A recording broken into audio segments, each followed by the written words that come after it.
د انسانانو تقدیر فیصله څوک په دنیا ته راځي څوک به د دنیا نه ځي د رزق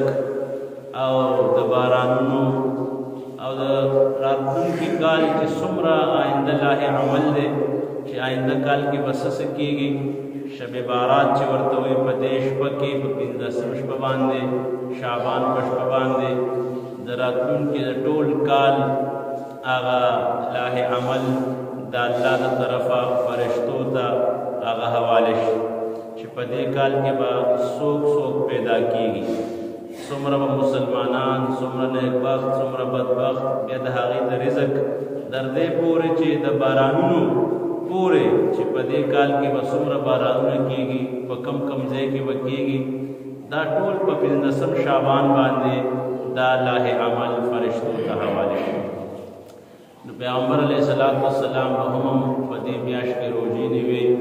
که چېرته زما نوم د مړو په فهرست کې راشي نو چې زه د روژې نه یم چې زما زه په هغه ورځ باندې څه یم د روژهدارو کې یم زما محترمو د نفلي روژو دغه حدیث کې راځي الصوم الجنه نفلي روژې دا د جهنم دپاره ډال دی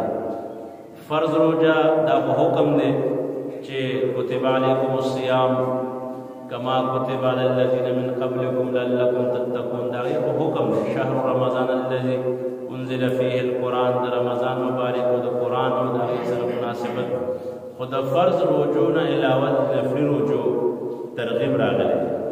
د نفل حکم نشته د نفل ترغیب دی د فرض منځ حکم دی اقیم الصلاة منځ قایم د نفل منځ ترغیب راغلی دی چا که اشراق منځ وکړو دا فضیلت چا که اوابین وکړو شپږ رکعاته یا یو روایت کې 4 رکعاته د هغه دپاره د 12 کالو عبادت اجر دی چا چې 2 رکعاته اشراق وکړه داسې لکه یو مقبول حج او عمرې ثواب ورته ملاوي چا که چاش منځ وکړه د په رزق کې برکت راځي چا که د تهجدو منځ وکړه 2 رکعاته 4 رکعاته دا د پوره دنیا نه بهتر دی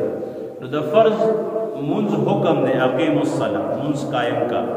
ورکعوا مع الراکعین رکوع کوونکو سره رکوع کا